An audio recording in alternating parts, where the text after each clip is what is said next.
Welcome to my channel पिले जय जगन्नाथ पिला माने आज पुणी आउ थे आम अष्टम श्रेणी बहिर द्वितीय अध्याय जोटा कि विहंग विप्लव पढ़ा। यार कविता लिखिए पिले। यार कवि हेले महापात्र नीलमणि साहू। यार कवि नाम ताहले कौन पिले? महापात्र नीलमणि साहू। कहार विहंग विप्लव विषय कविता लिखिए पिले महापात्र नीलमणि साहू। भल भाव पिले मन रख। वर्तमान पढ़ा विषय आम थर थर कर तीन थर आंब गछर डालरे बसा बांधिलानी हलदी बसंत। ना हलदी बसंत सेठा कौन है? हलदी बसंत बोली गोटे चढ़ई आंब गछर डालरे थर थर कर तीन थर से तार बसा बांधिलानी कौटे? आंब गछर डालरे। तो कौन है?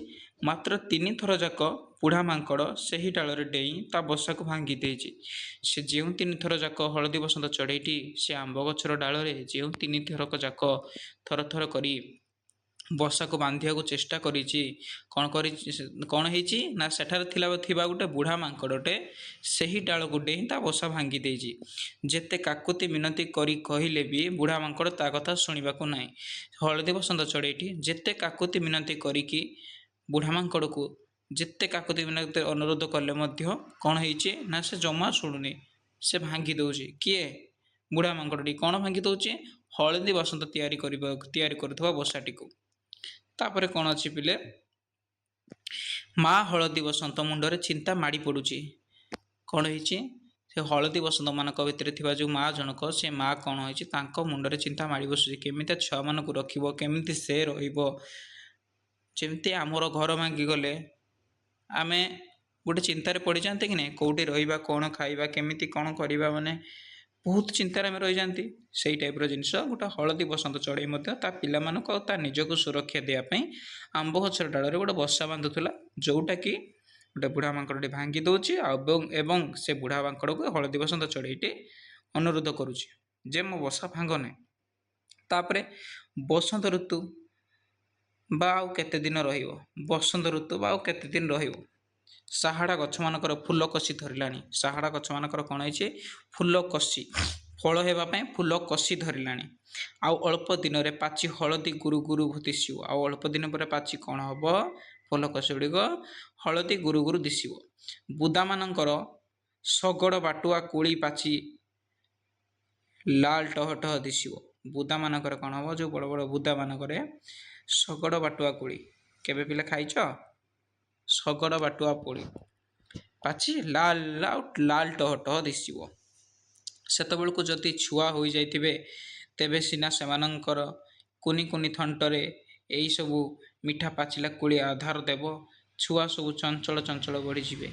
किंतु ए पर घर भंगा बुढ़ा मांकड़ तो मूलर बसा रखे देउनी। से अंडा देव केउ आ छुआ फुटिब केबे? बुझिपार बिले ना कौन है? हलदी बसंत चढ़ईटे कहूँ कि जदि आमर जो बुदा मानकर शगड़ बाटुआ कोली पाची लाल टल टह दिशब आतेबू जब छुआ हो जाए से टाइम बेलू जब तार छुआ हो जाए लगे ना ताहले से छुआ मान से सब खाइबा को दे बढ़ेब आउ बहुत स्वाद लगे से मीठा पाचिला कोली ता छुआ मान सब खाइबे बोली से आशा करुच्ची। किंतु कौन होची ना जो पर घर भंगा बुढ़ा मांकड़ से कौन कही? पर घर भंगा कही। से बुढ़ा मांकड़टी कौन करुच्ची? मूलर ता बसा ही रखे दौनी। जिते थर से बनाऊे हलदी बसंत चढ़ईटी सेते थर बुढ़ा मांकड़टी कौन करुच्ची? ता बसाटी को भांगी दौची। बुझिपार पिले? तापर से भी कही से केते कौ दिन मु अंडा देवी। ये जब बसाड़ी रखेदेला तो मुझे अंडा देवी ना ना बाहर अंडा देवी कि नाई ना बाहर अंडा देले विभिन्न प्रकार जीवजंतु खाईजे मारिदेवे ये करेंगे से करेंगे से बसा तैयारी कर सेठारे अंडा देव बोली निष्पत्ति नहीं। किंतु बुढ़ा मांकड़टी कौन करुच्ची? से बसा ही रखे दौनी है। तापर कूलू कूलू कूलू कूलू है से चढ़ईटे तार कौन कर आवाज जोड़ा कहे शब्द से ये कौन कूलू कूलू कुरुलू कुरु। पुरुष हलदी बसंतटी कुआड़ू बुली बुली आसी माँ हलदी बसंत पाखरे बसिला है। पुरुष हलदी बसंत चढ़ईटे कौन कर कुआड़े बुली जाइला बुली बुली आसी माँ हलदी बसंत पाखरे बसिला। तार हलदिया सुना देहटी खरारे मलिन दिशुए। कार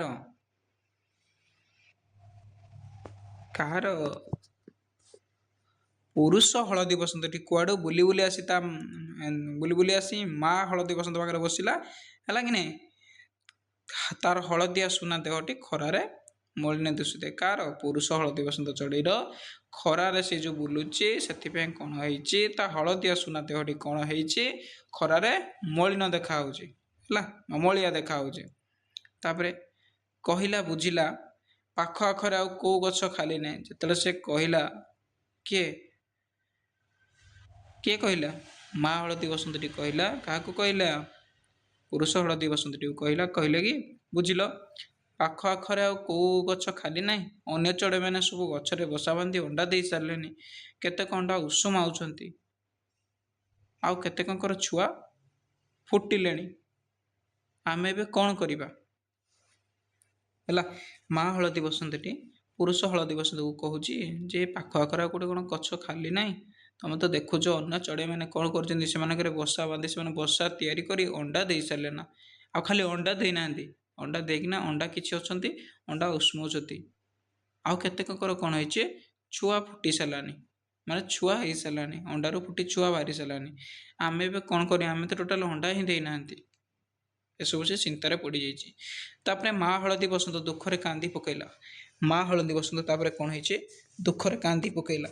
ଆଉ କହିଲା, କାନ୍ଦି କାନ୍ଦି କହିଲା, ସେଇ ନିଆଁ ଗିଳା ବୁଢ଼ା ମାଙ୍କଡ଼କୁ ଜବତ କରିବା ପାଇଁ କ'ଣ ଏଠି କେହି ନାହାନ୍ତି? ହେଲା, କ'ଣ ନା ନିଆଁ ଗିଳା ଫାଷ୍ଟ କହିଲା ତାକୁ କ'ଣ, ପର ଘର ଭଙ୍ଗା ବୁଢ଼ା ମାଙ୍କଡ଼। ଏବେ କ'ଣ କହିଛି ତାହେଲେ ସେ, ନିଆଁ ଗିଳା ବୁଢ଼ା ମାଙ୍କଡ଼କୁ ଜବତ କରିବା ପାଇଁ କ'ଣ ଏଠି କେହି ନାହାନ୍ତି? ହଁ, ତାପରେ କା କା କା ସେମାନଙ୍କର ବନ୍ଧୁ ଡାମର କୁଆ ହଠାତ୍ ଆସି ପହଞ୍ଚିଗଲା। ଡାମର କୁଆ କେମିତି ଶବ୍ଦ କରେ ପିଲାମାନେ? କା କା କା କା କା କରି ସେ କ'ଣ ହେଇଛି, ଡାମର କାଉଡ଼ି ହଠାତ୍ ଆସି ସେଠାରେ ପହଞ୍ଚି ଯାଇଛି। ତାପରେ ସବୁ ଶୁଣିସାରି ସେ କହିଲା, ତୁମେମାନେ ବଡ଼ ଭୀରୁ। ସବୁ ଶୁଣିସାରି କିଏ କହିଲା? କାଉଡ଼ି କହିଲା, ତୁମେମାନେ ହେଲ ବଡ଼ ଭୀରୁ, ବଡ଼ ସାହସୀ, ନାଇଁ କି? ଭୀରୁ ଭୀରୁ କଲେ ସାହସୀ ନା ପିଲେ, ତମେ ସବୁଠୁ ଡରୁଆ। ହେଲା, ବୁଢ଼ା ମାଙ୍କଡ଼ଟାକୁ ଜବତ କରିପାରୁନ। ତମମାନେ ଏତେ ଡରୁଆ ଯେ ତମମାନେ ବୁଢ଼ା ମାଙ୍କଡ଼ଟାକୁ ଜବତ କରିପାରୁନ। ଆମେ କାଉମାନେ କାହାରି ଅତ୍ୟାଚାର ସହିପାରୁନାହିଁ। ଆମେ କାଉମାନେ କ'ଣ, କାଉ କ'ଣ କହିଛି ତାହେଲେ, ଆମେ କାଉମାନେ, କାଉ ଜାତିମାନେ କ'ଣ ହେଇଛି, କାହାର ଅତ୍ୟାଚାର କ'ଣ ସହିପାରୁନାହିଁ। ଆମ ପ୍ରତି କିଏ ଖରାପ ବ୍ୟବହାର କଲେ ଆମେ ତାକୁ ଥଣ୍ଟରେ ଖୁମ୍ପି ଥାଉ। ଆମ ପ୍ରତି ଯଦି କିଏ ଖରାପ ବ୍ୟବହାର କଲା, ଆମେ ତାକୁ କ'ଣ କରିଥାଉ? ଥଣ୍ଟରେ ଖୁମ୍ପି ଥାଉ। ତାକୁ ଆମେ ନଖରେ ବିଦାରି ଅସ୍ତବସ୍ତ କରିଦେଉ। ନଖରେ ବିଦାରି ତାଙ୍କ ଦେହ ଗୁଡ଼ିକ କ'ଣ କରିଥାଉ? ଖଣ୍ଡିଆ ଖାବରା କରି ଅସ୍ତବସ୍ତ କରିଦେଇଥାଉ। ସର୍ବସାଧାରଣ ରାସ୍ତା ଉପରେ ସମସ୍ତେ ମିଶି ବଡ଼ ପାଟିରେ ତାକୁ ଗାଳି ଦେଉ। ଆମେ ସମସ୍ତେ ମିଶି, ସର୍ବସାଧାରଣ ମିଶି କ'ଣ କରୁନା, ଗୋଟେ ଜାଗାରେ ବସିକି ରାସ୍ତା କଡ଼ରେ ତାକୁ କ'ଣ କରୁନା, ରାସ୍ତା ଉପରେ ତାକୁ ଗାଳି ଦେଇଥାଉ। ତାର ଇଜ୍ଜତ ମହତ ସାରି ଦେଉ। ତାର କ'ଣ କରୁନା, ଆମେ ଇଜ୍ଜତ ମହତ ସାରି ଦେଉ, ଏତେ ଜୋର ସେ ଗାଳି କରୁଛୁ। ହେଲା, ତାପରେ ସେଥିପାଇଁ ତ ବୁଢ଼ା ମାଙ୍କଡ଼ ଆମ ବସାର ଛାଇ ମାଡ଼େ ନାହିଁ। ସେଥିପାଇଁ ତ ବୁଢ଼ା ମାଙ୍କଡ଼ କ'ଣ କରେ, ଆମ ବସାର ଛାଇ ବି ମାଡ଼େ ନାହିଁ। ବସା ପାଖକୁ ଯିବା ତ ଦୂରର କଥା, ସେ କ'ଣ କରିଥାଏ, ବୁଢ଼ା ମାଙ୍କଡ଼ ଆମ ବସାର ଛାଇ ପାଖକୁ ବି ମାଡ଼େ ନାହିଁ। ତାପରେ ପୁରୁଷ ହଳଦୀ ବସନ୍ତ କହିଲା, କ'ଣ ଆଉ କରିବୁ କହ? ତାକୁ ଯେତେ ନେହୁରା ହୋଇ କହିଲୁ, ସେ କ'ଣ ଶୁଣୁଛି? ଆମେ ହେଲୁ ଗାୟକ ଜାତି।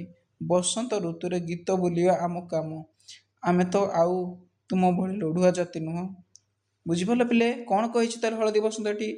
ପୁରୁଷ ହଳଦୀ ବସନ୍ତଟି କହିଲା କାହାକୁ, କ'ଣ କହିଲା? କ'ଣ ଆଉ କରିବୁ ଆମେ କହ?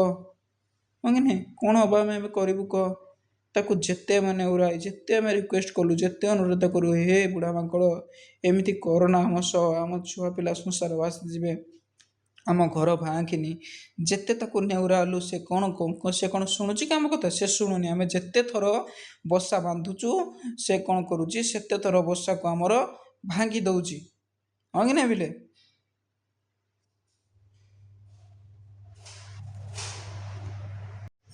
ତାପରେ କ'ଣ କହିଛି ନା, ଆମେ ତ ତମ ଭଳିଆ ଲଢ଼ୁଆ ଜାତି ନୁହଁ ନା, କି ତମ ଯେମିତି ଲଢ଼ିକି ସମସ୍ତଙ୍କ ସହିତ ଲଢ଼ିକି ଜିତି ଯାଉଛ ସବୁଥିରେ। ଆମେ ତ ଏମିତି ଲଢ଼ୁଆ ଜାତି ନୁହଁ କି ଆମେ ବି ସମସ୍ତଙ୍କ ସହ ଲଢ଼ି ଆମେ ବି ଜିତିଯିବୁ। ଆମ କାମ ହେଲା, ବସନ୍ତ ଋତୁ ଆସିଲେ ଆମେ ଗୀତ ବୋଲିବୁ, ଗୀତ ଗାଇବା ଆମ କାମ। ଏହି ସମୟରେ ଆକାଶରେ ଶୁଭିଲା ଚିରିଂ ଚିରିଂ ଚିରିଂ। ହେଲା, କାଉ ତାର ଡୋଳା ଦୁଇଟାକୁ ବୁଲାଇ ଉପରକୁ ଥଣ୍ଟ ଟେକି କହିଲା, ଓ ଗଙ୍ଗେଇ ମହାରାଜ ପାରା, ଆସିବା ହଉ। ହେଲା, ଏଇ ସମୟରେ କ'ଣ କରିଛି, ଯେତେବେଳେ ଚିରିଂ ଚିରିଂ ଚିରିଂ ସାଉଣ୍ଡ ହେଇଛି, କାଉ କ'ଣ କରିଛି ତା ଡୁଳା ଦୁଇଟାକୁ ବୁଲାଇ ଉପରକୁ ଥଣ୍ଟ ଟେକି କହିଲା, ଓ ଗଙ୍ଗେଇ ମହାରାଜ ପାରା। କାହାକୁ କହିଛି ତାହେଲେ? ପାରାକୁ ଆସିବାକୁ ମାନେ ସେ ଡାକିଛି। ଗଙ୍ଗେଇ ଆସି କାଉ ପାଖେ ବସିଲା। କାଉ ପଚାରିଲା, ଆଉ ସବୁ ଖବର କ'ଣ ଗଙ୍ଗେଇ ମହାରାଜ? ଆଜିକାଲି ତ ତୁମମାନଙ୍କର କଚେ ବାର ଆଉ ଗାଡ଼ିଆ ପୋଖରୀ ତ ଶୁଖି ଆସିଲାଣି, ମାଛ ଦିଟା ଭଲ ମିଳୁଥିବ ହେଲା। ଗଙ୍ଗେଇ ଆସି କାଉ ପାଖେ ବସିଲା। କାଉ ପଚାରିଲା ତାକୁ ଯେତେବେଳେ, ଆଉ ସବୁ ଖବର କ'ଣ ଗଙ୍ଗେଇ ମହାରାଜ? ପାରାଟିକୁ କ'ଣ ପଚାରିଲା ତାହେଲେ ଗଙ୍ଗେଇ ମହାରାଜ? ଆଉ ସବୁ ଖବର ଭଲ ତ? ଆଜିକାଲି ତ ତୁମମାନଙ୍କର କଚେ ବାର ଆଉ କ'ଣ ହେଲା। ଗାଡ଼ିଆ ପୋଖରୀ ତ ଶୁଖି ଆସିଲାଣି। ଗାଡ଼ିଆ ପୋଖରୀ କ'ଣ ବୁଝିପାରୁଥିବ? ଆମେ ଯେଉଁଟା କହୁଛେ ବନ୍ଧ ପୋଖରୀ ହେଲା, ସେଗୁଡ଼ାରେ କ'ଣ ହେଉଛି, ସବୁ ତ ପାଣି ଶୁଖି ଆସିଲାଣି। ମାଛ ସବୁ ଭଲ ମିଳୁଥିବ। ପାଣି ଶୁଖିଗଲେ ପିଲା ମାଛମାନେ ସବୁ ଆମକୁ ଦେଖାଯାଆନ୍ତି ବା କିଛି ମାଛ ମରି ବି ଯାଆନ୍ତି ପାଣି ନ ପାଇ, ହଁ କି ନାହିଁ ପିଲେ? ସେଠି କ'ଣ ଅଛି ନା, ମାଛ ଦୁଇଟା ତ ଭଲ ମିଳୁଥିବ। ତାପରେ ଚିରିଙ୍ଗ ଚିରିଙ୍ଗ ଚିରିଙ୍ଗ ଗଙ୍ଗେଇ କହିଲା, ନାହିଁ ହୋ, ମଣିଷଙ୍କ ପେଟକୁ ତ ସବୁ ନିଅଣ୍ଟ ପଡ଼ିଲାଣି। ଗାଡ଼ିଆ ପୋଖରୀରେ ଆଜିକାଲି କୁଜି ଗେଣ୍ଡାଇଟିଏ ବି ମିଳିବା କଷ୍ଟକର ହେଲା। ଯେତେବେଳେ ନଦୀ ଶୁଖି ଯାଉଛି ବା ପୋଖରୀ ଶୁଖି ଯାଉଛି, ବନ୍ଧ ଶୁଖି ଯାଉଛି, ଗାଡ଼ିଆ ଶୁଖି ଯାଉଛି, ସେତେବେଳେ ଆମ ମଣିଷମାନେ କ'ଣ କରୁଛନ୍ତି? ମଣିଷମାନେ ଯାଇକି ଆଗେ ସେଠାରୁ କ'ଣ କରୁଛନ୍ତି? ମାଛ ହଉ କି ଯାହା ହଉ ସବୁ କଲେକ୍ଟ କରି ଆଣି ଯାଉଛନ୍ତି। ସେଥିପାଇଁ ପାରା କହିଛି, କ'ଣ କହିଛି? ବା ଗଙ୍ଗେଇ କହିଛି, କ'ଣ କହିଛି? ନାହିଁ ହଉ, ମଣିଷଙ୍କ ପେଟକୁ ତ ନିଅଣ୍ଟ, ଆଉ ମଣିଷ ତ ଖାଇବାକୁ ପାଉନାହାନ୍ତି, ଆଉ ଆମେ କେଉଁଠୁ ପାଇବୁ? ସେମାନେ ତ ସବୁ କଲେକ୍ଟ କରିକି ନେଇଯାଉଛନ୍ତି, ଆଉ ଆମକୁ କେଉଁ ଥିବ ଯେ ମିଳିବ? ଆମକୁ ତ କୁଜି ଗେଣ୍ଡାଟିଏ ବି ମିଳିବା କଷ୍ଟକର ହେଇଗଲାଣି ହେଲା। ତାପରେ ହଳଦୀ ବସନ୍ତ ଉଦ୍ଦେଶ୍ୟରେ କହିଲା, ହଳଦୀ ବସନ୍ତ ଭାଇ, ଚାରିଆଡ଼େ ଏତେ ରଙ୍ଗର ଫୁଲ, ଏତେ ପ୍ରକାର କୋଳି, ଆଉ ଏତେ ସୁନ୍ଦର ପବନ। ଗାଅ ଦେଖି ଗୋଟାଏ ଗୀତ। ତୁମର ସେହି ମନମତାଣିଆ କୁଳୁ ସ୍ୱରରେ ଅନେକ ଦିନ ଭଲ ଗୀତଟିଏ ଶୁଣାଯାଇ ନାହିଁ। ହଳଦୀ ବସନ୍ତ ଉଦ୍ଦେଶ୍ୟରେ କିଏ କହିଲା? ଗଙ୍ଗେଇ। କ'ଣ କହିଲା? ହଳଦୀ ବସନ୍ତ ଭାଇ, ହେ ଭାଇ ହଳଦୀ ବସନ୍ତ ଭାଇ, ଚାରିଆଡ଼େ ଏତେ ଯେଉଁ ରଙ୍ଗର ଫୁଲ, ଏତେ ଯେଉଁ ରଙ୍ଗରଙ୍ଗିଆ ଫୁଲ ଅଛି, ଏତେ ପ୍ରକାର କୋଳି, ଆଉ ଏତେ ସୁନ୍ଦର ପବନ, ଏସବୁକୁ ଅନ୍ୱେଷଣ କରିକି, ଏସବୁକୁ ଦେଖିକି ଗୋଟେ ଭଲ ଗୀତଟେ ଗାଇଲ, ଯେମିତି ମୋତେ ଭଲ ଲାଗିବ। ତମର ସେ କୁଳୁକୁଳୁର ସ୍ୱରରେ ଗୋଟେ ଭଲ ଗୀତଟେ ଗାଅ। ଏସବୁ ଆମ ପରିବେଶ, ଏବେ ବର୍ତ୍ତମାନର ପରିବେଶ ଯାହା ଘଟୁଛି ସେସବୁ କିଏ କହିଛି? ପାରାଟି କହିଛି। ଏସବୁ ପରିବେଶକୁ ଅନ୍ୱେଷଣ କରି ମୋତେ ଗୋଟେ ଭଲ ଗୀତଟେ ଗାଇକି ଶୁଣାଅ। କାହାକୁ କହିଛି? ପାରା କାହାକୁ କହିଛି? ହଳଦୀ ବସନ୍ତକୁ କହିଛି, ପୁରୁଷ ହଳଦୀ ବସନ୍ତକୁ ହେଲା। ତାପରେ ହଳଦୀ ବସନ୍ତ ତାର ଦୁର୍ଦ୍ଦଶା ବିଷୟରେ କିଛି କହିବା ପୂର୍ବରୁ ସେମାନଙ୍କ ପ୍ରତି ବୁଢ଼ା ମାଙ୍କଡ଼ କିପରି ଅତ୍ୟାଚାର କରୁଛି ସେ କଥା ବର୍ଣ୍ଣନା କରି କାଉ କହିଲା, ଗଙ୍ଗେଇ ମହାରାଜ, ଏଥକୁ ଉପାୟ କ'ଣ ହେବ? ଯାହା ସବୁ ହଳଦୀ ବସନ୍ତ ସହ ଘଟିଥିଲା, ସେ ବୁଢ଼ା ମାଙ୍କଡ଼ ଯାହା ସବୁ କରୁଥିଲା, ସେସବୁ କାଉ କାହାକୁ କହିଲା? ଗଙ୍ଗେଇ ମହାରାଜକୁ କହିଲା। ଏସବୁ କହିସାରିଲା ପରେ ସେ ପଚାରିଲା, ଏଥର ଉପାୟ କ'ଣ କୁହ? ହଳଦୀ ବସନ୍ତ, ସାରି, କୋଇଲି ହେରିକା ହେଲେ ଆମ ଭିତରେ ଶିଳ୍ପୀ। ପକ୍ଷୀ ଜାତିର ସଭ୍ୟତା ସଂସ୍କୃତି ଏହିମାନଙ୍କ ଯୋଗୁଁ ବଞ୍ଚିଛି ହେଲା। କେଉଁମାନଙ୍କ ଯୋଗୁଁ ବଞ୍ଚିଛି ତାହେଲେ? ହଳଦୀ ବସନ୍ତ, ସାରି, କୋଇଲି ହେରିକା ପାଇଁ କ'ଣ ହେଇଛି? ଏଇ ସଭ୍ୟତା ସଂସ୍କୃତି ପକ୍ଷୀ ଜାତିମାନଙ୍କର ବଞ୍ଚିକି ରହିଛି। ଏମାନଙ୍କୁ ସାହାଯ୍ୟ ନ କଲେ ଆମ ଜୀବନ ମୃତ୍ୟୁ। ଯଦି ଆମେ ଏମାନଙ୍କୁ ସାହାଯ୍ୟ କରିବାନି, ତାହେଲେ ଏଭଳି ପକ୍ଷୀ ଜାତି ଜୀବନ ଥାଇକି ଆମର ଲାଭ କ'ଣ ହେଲା। ଯେମିତିକି ଆମେ ଗୋଟେ ମଣିଷଟେ ହେଇକିନା ଗୋଟେ ମଣିଷର ସାହାଯ୍ୟ କରୁଛେ କି ବର୍ତ୍ତମାନ ସମୟରେ? କେହି ଗୋଟେ କରୁଛ? ବହୁତ କମ୍ ଥିବେ ଲୋକ ଯେଉଁମାନେ କି ସାହାଯ୍ୟ କରୁଛନ୍ତି। ବାଟରେ ମନେକର ଗୋଟେ ବୁଢ଼ାଟେ ପଡ଼ିଥିବ, ତାକୁ ଉଠେଇଦେବା କି କ'ଣ ନା, ବୁଢ଼ାଟା ମଦ ପିଇ, ଆମେ କ'ଣ ଭାବୁଛେ? ବୁଢ଼ା ମଦ ପିଇକି ପଡ଼ିଛି, ତାକୁ କେହି ଉଠାଅନି, ହଁ କି ନାହିଁ? ଗୋଟେ ଭିକାରୀଟେ ଆସୁଛି, ଟଙ୍କେ 2 ଟଙ୍କା ମାଗୁଛି, ଆମେ କ'ଣ କହୁଛେ? ମୋ ପାଖରେ ନାହିଁ ନା, ଆଗକୁ ଚାଲ। ଏସବୁ କରିବା କ'ଣ ଠିକ୍ କି? ତୁମ ପକେଟରୁ ଟଙ୍କେ 2 ଟଙ୍କା ପଳେଇଲେ କିଛି ଅସୁବିଧା କି ପିଲେ? ନା, ତାକୁ ବରଂ ଆମେ ସାହାଯ୍ୟ କରିବା ଉଚିତ। କାରଣ ଆମେ ଯେଉଁ ପରିସ୍ଥିତିରେ ଅଛେ, ଯଦି ଆମ ପରିସ୍ଥିତି ଆଉ ସେମାନଙ୍କ ପରିସ୍ଥିତି ଭିତରେ ଯଦି ଆମେ ତୁଳନା କରିବା, ଯଦି ଆମେ ସେ ପରିସ୍ଥିତିକି ଗଲେ, ତାହେଲେ ଆମେ ବି ଯଦି ସେଭଳିଆ ମାଗିବା, ଆମକୁ କିଏ ଦେବ କି? କହିଲ ପିଲେ? ନାହିଁ ନା। ସେଇଭଳିଆ ଆମେ ଫାଷ୍ଟ ତାଙ୍କ ଜାଗାରେ ଆମେ ନିଜକୁ ରଖିକି ଦେଖିବା, କ'ଣ ପରିସ୍ଥିତି, କ'ଣ ସେମାନେ କେଉଁ ପରିସ୍ଥିତିରେ ଅଛନ୍ତି, ସେଇଭଳି ଭାବରେ ଆମେ ତାକୁ କ'ଣ କରିବା? ସାହାଯ୍ୟ କରିବା ଉଚିତ ହେଲା। ଆମେ ଯଦି ଗୋଟେ ମଣିଷଟେ କି ମଣିଷର ସାହାଯ୍ୟ କରିବାନି, ତାହେଲେ କରିବ କି? ଆମେ ଯଦି ଜାତି ଭେଦଭାବକୁ ଦେଖିବା, ତାହେଲେ ଆମେ ଏ ଦୁନିଆରେ ବଞ୍ଚିପାରିବାନି ପିଲେ, ଟୋଟାଲ ବଞ୍ଚିପାରିବାନି। ତେଣୁକରି ଆମେ ସାହାଯ୍ୟ କରିବା ଶିଖ। ସାହାଯ୍ୟ କରିବା ହିଁ ଗୋଟେ ଲୋକର ମାଧବ ସେବା ହିଁ ନାଇଁ ମାନବ ସେବା ହିଁ ମାଧବ ସେବା। ବୁଝିପାରିଲ ପିଲେ? କେହି ଜାଣନ୍ତି ନାହିଁ ବଗ କେତେବେଳୁ ଆସି ସେମାନଙ୍କ ଠାରୁ ଅଳ୍ପ ଦୂରରେ ଗୋଟେ ଥୁଣ୍ଟା ଗଛର ଡାଳରେ ଦୁଇ ପଟକୁ ଡେଣା ମେଲେଇ ଗୁମ୍ ମାରି ବସିଛି। କେହି ଜାଣିନାହାନ୍ତି ବଗ କେତେବେଳୁ ଆସି କ'ଣ କରିଛି। ସେମାନଙ୍କ ଠାରୁ ଅଳ୍ପ ଦୂରରେ ଥିବା ଗୋଟେ ଥୁଣ୍ଟା ଗଛରେ ଡାଳରେ ଦୁଇ ପଟକୁ ଡେଣା ମିଲାଇ ଗୁମରିକିନା ବସିଛି ହେଲା। ବଗ ସବୁଦିନେ ଗମ୍ଭୀର ହେଲା। ବଗ ସବୁଦିନେ ଗମ୍ଭୀର, କାହା ସଙ୍ଗେ ବେଶୀ କଥାବାର୍ତ୍ତା ନାହିଁ ତାର, କରେନା, ମିଳାମିଶା ମଧ୍ୟ କରେନା, ନିଜକୁ ବଡ଼ ଧାର୍ମିକ ବ୍ୟକ୍ତି ବୋଲି ସବୁବେଳେ ପରିଚୟ ଦିଏ ବୋଲି। ବଗ କ'ଣ କରିଥାଏ, କାହା ସହ କଥାବାର୍ତ୍ତା ହେବନି, ଯେଉଁଠି ସେଇଠି ବସିଥିବ ଗୁମରେଇକିନା, ମିଳାମିଶା ବି କାହା ସହିତ କରିବନି। ତାପରେ କ'ଣ କରିବ, ନିଜକୁ ବଡ଼ ଧାର୍ମିକ ବ୍ୟକ୍ତି ବୋଲି ସେ କ'ଣ କରିବ, ନିଜକୁ ପରିଚୟ ଦେଇଥାଏ। କିନ୍ତୁ ଶୁଆ କହେ ବଗ ମସ୍ତ ବଡ଼ ଠକ, ସ୍ୱାର୍ଥପର। ଶୁଆ କ'ଣ କହେ, ବଗ ହେଲା ସବୁଠାରୁ ମସ୍ତ ବଡ଼ ଠକ ଆଉ ସ୍ୱାର୍ଥପର। ପାଣିକୁଆ ସିନା ବୁଡ଼ି ବୁଡ଼ି ମାଛ ଖାଏ, ବଗ ଧ୍ୟାନ କଲା ଭଳି ବସିଥିବ ହେଲା। ପାଣିକୁଆ କ'ଣ କରିଥାଏ, ଯଦି ସିନା ବୁଡ଼ି ବୁଡ଼ି ମାଛ ଖାଇଥାଏ ତାହେଲେ ବଗ ଧ୍ୟାନ କରି ବସିଥିବ, ହେଲେ ଅସଲରେ ଛକିଥିବା ମୀନଟିଏ କେତେବେଳେ ମୁଣ୍ଡ ଟେକୁଛି ହେଲା। କେତେବେଳେ ଗୋଟେ ମାଛଟେ ତା ମୁଣ୍ଡ ଟେକୁଛି, ବଗ ଚୁପିକିନା ବସିଥିବ। ଯେତେବେଳେ ଗୋଟେ ମାଛଟେ ଦେଖିବ ତା ମୁଣ୍ଡ ଟେକୁଛି କି ଗୋଟେ ମାଛଟେ ଦେଖିବ ହଠାତ୍ କିନା ଫକ୍ କିନା ବଗ କ'ଣ କରିବ, ତାକୁ ପାଣି ଭିତରୁ ଉଠେଇ ଆଣିବ ଆଉ ଖାଇଦେବ। ସାରି କହେ ବଗ ଟିକେ ଗୁରା ବୋଲି ତା ମନରେ ବଡ଼ ଗର୍ବ। ସାରି କହେ କ'ଣ, ବଗ ଟିକେ ଗୁରା ବୋଲି ସେ ମନରେ ବହୁତ ଗର୍ବ କରୁଛନ୍ତି। ଯେମିତି ପିଲେ ଆମ ପାଖରେ ପଇସା ଥିଲେ ଆମେ ଗର୍ବ କରନ୍ତି, କି ଆମେ ଟିକେ ଗୁରା ଥିଲେ ଆମେ କଳା ଲୋକକୁ ଦେଖିଲେ ନିଜକୁ ଗର୍ବ କରନ୍ତି, ହଁ କି ନାହିଁ? କରନ୍ତି କି ନାହିଁ ପିଲେ କହିଲ? ଆମେ ଟିକେ ଗୁରା ଥିଲେ କହିବା ଏଇଟା କାଳିଆଟା, ଇଏଟା, ତା ସହିତ ସାଙ୍ଗ ହେବାନି, ଇଏ ହେବାନି, ସେ ହେବାନି, କି ତା ପାଖରେ ପଇସା ନାହିଁ, ଦେଖ ମୋ ପାଖରେ ପଇସା, ଏମିତି ଥାଇକିନା ବହୁତ କିଛି ଆମେ ଗର୍ବ ବି କରିଥାନ୍ତି, ହଁ କି ନାହିଁ? ସେଇ ଟାଇପ୍ର ଜିନିଷ। କିନ୍ତୁ ଏସବୁ ଭୁଲ ହେଲା।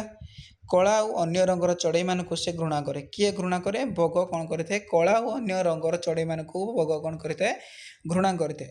କାଉ କଳା, ତେଣୁ ବଗ ତାକୁ ପାଖ ପୁରାଇ ଦିଏନି। କାଉ କଳା, ସେଥିପାଇଁ ବଗ କ'ଣ କରିଥାଏ, ତା ପାଖକୁ ହିଁ ଆସିବାକୁ ଦିଏନି। କାହାକୁ? ବଗକୁ। ପକ୍ଷୀ ଜଗତରେ ଶ୍ରେଷ୍ଠ ସ୍ୱରଶିଳ୍ପୀ କୋଇଲିର ରଙ୍ଗ କଳା ବୋଲି ତାକୁ ମଧ୍ୟ ବଗ ଖାତିର କରେ ନାହିଁ। ପକ୍ଷୀ ଜଗତରେ ଶ୍ରେଷ୍ଠ କଣ୍ଠଶିଳ୍ପୀ ବା ସ୍ୱରଶିଳ୍ପୀ କିଏ ତାହେଲେ ପିଲେ? କୋଇଲି। ତା ରଙ୍ଗ ବି କଳା, ତାକୁ ବି ମଧ୍ୟ ବଗ କ'ଣ କରେ, ଖାତିର କରେନି, ତାକୁ ବି ନିଜ ପାଖକୁ ଆସିବା ପାଇଁ ଦିଏ ନାହିଁ। ତା ମନରେ କଳା ଗୋରା ଭେଦଭାବ ଖୁବ୍ ବେଶୀ। କାହା ମନରେ? ବଗ ମନରେ କଳା ଆଉ ଗୋରାର ଭେଦଭାବ ବହୁତ ଅଧିକ ହେଲା। ତାପରେ କ'ଣ ଦେଇଛି, କାଉ ଏଡ଼େ ପାଟିରେ କଥା କହୁଥିବା ଶୁଣି ବଗ ଆଉ ସହିପାରିଲାନି। କାଉ ଏତେ ବଡ଼ ପାଟିରେ ଯେଉଁ କଥା କହୁଥିଲା, ବଗ ଦେଖିକିନା ଆଉ ସହିପାରିଲାନି, ଶୁଣିକିନା ସହିପାରିଲାନି। ସେ ଉଦ୍ଧତ କଣ୍ଠରେ ବିଦ୍ରୂପ କରି କହିଲା, କକ୍ କକ୍ କକ୍ କକ୍ କକ୍ କକ୍। ହେ ମୂର୍ଖ କଳା କାଉ, ବେଶୀ ଗୁଡ଼ାଏ ରାଉ ରାଉ ହୁଅ ନାହିଁ। ସେ କ'ଣ କହିଲା ତାହେଲେ ବଗ କାଉକୁ, ହେ ମୂର୍ଖ କଳା କାଉ, ହେ ମୂର୍ଖ କଳା କାଉ, ତୁ ବେଶୀ ବକ ବକ ହେଉଛୁ ହେଲା, ବେଶୀ ଗୁଡ଼ାଏ ରାଉ ରାଉ ହେଉଛୁ, ଚୁପଚାପ ହେଇକିନା ବସ। ଶିଳ୍ପୀମାନଙ୍କ ପାଇଁ ତୋର ହୃଦୟ କେବେଠାରୁ ଏତେ ବ୍ୟାକୁଳ ହେଲା ନା? ଏଇ ଆମର ଯେଉଁ କଣ୍ଠଶିଳ୍ପୀମାନଙ୍କ ପାଇଁ ହୃଦୟ ତୋର କେବେଠାରୁ ବ୍ୟାକୁଳ ହେଲା ନା? ଏହି ହଳଦୀ ବସନ୍ତ ହେଲେ ବିଦେଶୀ, ଏହି ହଳଦୀ ବସନ୍ତ ହେଲେ କ'ଣ ବିଦେଶୀ। ବର୍ଷଯାକ ମାନେ କେଉଁଠି ଥାଆନ୍ତି କେଜାଣି, ବର୍ଷଯାକ ସେମାନେ କେଉଁଠି ଥାଆନ୍ତି କେଜାଣି। ଏମାନେ ଜନ୍ମଭୂମିର ଖରା ସହିବେ ନାହିଁ, ବର୍ଷା ସହିବେ ନାହିଁ, ଶୀତ ସହିବେ ନାହିଁ। ଏହି ବସନ୍ତ ଋତୁ ଆସିଲେ ଦଳ ଦଳ ହୋଇ ଆସି ନାନା ଢଙ୍ଗ ଦେଖାଇ ଆମ ହାର ଉପରେ ଭାଗ ବସାଇବେ। ଏମାନଙ୍କର ଭଲା ଜନ୍ମଭୂମି ପ୍ରତି ମମତା ଅଛି ନା? ବଗ କ'ଣ କହିଛି, ଏମାନେ ହେଲେ ସବୁ ବିଦେଶୀ। କେଉଁମାନେ? ହଳଦୀ ବସନ୍ତ ମାନେ। ଏମାନେ ଖରା ସହିବେନି, କି ବର୍ଷା ସହିବେନି, କି ଶୀତ ସହିବେନି ହେଲା। ଯେତେବେଳେ ଖରା ସିଜନ୍ ହେବ ଏଠିକି ଦୌଡ଼ିବେ, ବର୍ଷା ସିଜନ୍ ହେଲେ ହେଠିକି ଦୌଡ଼ିବେ, ଶୀତ ସିଜନ୍ ହେଲେ ହେଠିକି ଦୌଡ଼ିବେ। ଏସବୁ କିଏ କହିଛି? ବଗ କହିଛି। ଏମାନଙ୍କର ଜନ୍ମସ୍ଥଳୀ ବୋଲି ବି ମଧ୍ୟ ଗୋଟେ ଜାଗା ବୋଲି ନାହିଁ। ଜନ୍ମସ୍ଥଳୀ କେଉଁଠାରେ ଏମାନେ ରହୁଛନ୍ତି, ବା ଆମେ ମମତା ପ୍ରତି, ଜନ୍ମଭୂମି ପ୍ରତି ଏମାନଙ୍କର କ'ଣ ଗୋଟେ ମମତା ବା ଭଲ ପାଇବା ନାହିଁ। କେଉଁମାନଙ୍କର ତାହେଲେ ପିଲେ? କେଉଁମାନଙ୍କର? ହଳଦୀ ବସନ୍ତ ମାନଙ୍କର ହେଲା। ହଳଦୀ ବସନ୍ତ ବଗର ଏହି ଅପବାଦରେ ଭାରି ଦୁଃଖିତ ହେଲା। ହଳଦୀ ବସନ୍ତ କ'ଣ ନା, ଯେତେବେଳେ ଶୁଣିଲା ବଗଠୁ ଏତେ ସବୁ କଥା, ନିଜେ ବହୁତ ଦୁଃଖିତ ମନ କଲା, ନିଜକୁ ବହୁତ କ'ଣ କଷ୍ଟ ଅନୁଭବ କଲା, ଟିକିଏ ରାଗିଗଲା ମଧ୍ୟ। ତଥାପି ତାର ସ୍ୱଭାବ ସୁଲଭ ମଧୁର ଗଳାରେ କହିଲା, କୁଳୁରୁ କୁଳୁ କୁଳୁରୁ କୁଳୁ, ଦେଖ ଭାଇ ବଗ, ଆମେ ହେଲୁ ଶିଳ୍ପୀ। ସେ କ'ଣ କହିଛି, ଦେଖ ଭାଇ ବଗ ଆମେ ହେଲୁ ଶିଳ୍ପୀ, ସମଗ୍ର ବସୁଧା ଆମ ଜନ୍ମଭୂମି। ଏଇ ସମଗ୍ର ବସୁଧା କହିଲେ କ'ଣ ବୋଲେ, ଏ ସମଗ୍ର ଓଡ଼ିଶା ଯେଉଁ ଅଛି ଆମର ସମଗ୍ର ବସୁଧା, ସମଗ୍ର ପୃଥିବୀ ହେଲା ଆମର କ'ଣ ଜନ୍ମଭୂମି। ଆମେ କାହାକୁ ପର ଭାବୁନା, ଆମେ କାହାକୁ ବି ପର ଭାବିନୁ, ସମସ୍ତେ ଆମେ ନିଜର ହେଲା। ଆମେ ଦୁନିଆରେ କାହାକୁ ବି ପର ଭାବିନୁ, ଏଠାରେ ସମସ୍ତେ ହେଲା ଆମର କ'ଣ ନିଜର। କିନ୍ତୁ କାଉକୁ ଏତେ କଅଁଳରେ କହି ଆସେନା। ସେ କର୍କଶ ବଗକୁ ଉତ୍ସର୍ଜନ କରି କହିଲା, ତୁମେ ଅତି ସ୍ୱାର୍ଥପର, ଅସାମାଜିକ ଓ ଅହଙ୍କାରୀ। ବିପଦରେ ପଡ଼ୋଶୀମାନଙ୍କୁ ସାହାଯ୍ୟ କରିବା ଦୂରେ ଥାଉ ଥାଉ ଯିଏ ଏହିଭଳି ଅସହିଷ୍ଣୁ ଭାବ ଦେଖାଏ ସେ ଅତି କ୍ଷୁଦ୍ରମନା। କିନ୍ତୁ କାଉ କହିଲା କ'ଣ, ଏତେ କଅଁଳେଇକି କିନ୍ତୁ କାଉକୁ ଏତେ କଅଁଳେଇକି କହି ଆସେନା। କାଉ ଏତେ ମାନେ କ'ଣ, ତା କଣ୍ଠ ଟିକେ ଯାହାହେଲେ ବି ଖରାପ, ସେଥିପାଇଁ ସେ ଏତେ କଅଁଳେଇକି କହି ତାକୁ ଆସେନି। ସେ କର୍କଶ ଭାବେ ରାଗିକିନା କହିଲା, ବଗକୁ ଉତ୍ସର୍ଜନ କରି କହିଲା, ତୁମେ ହେଲ ସବୁଠାରୁ ବଡ଼ ସ୍ୱାର୍ଥପର।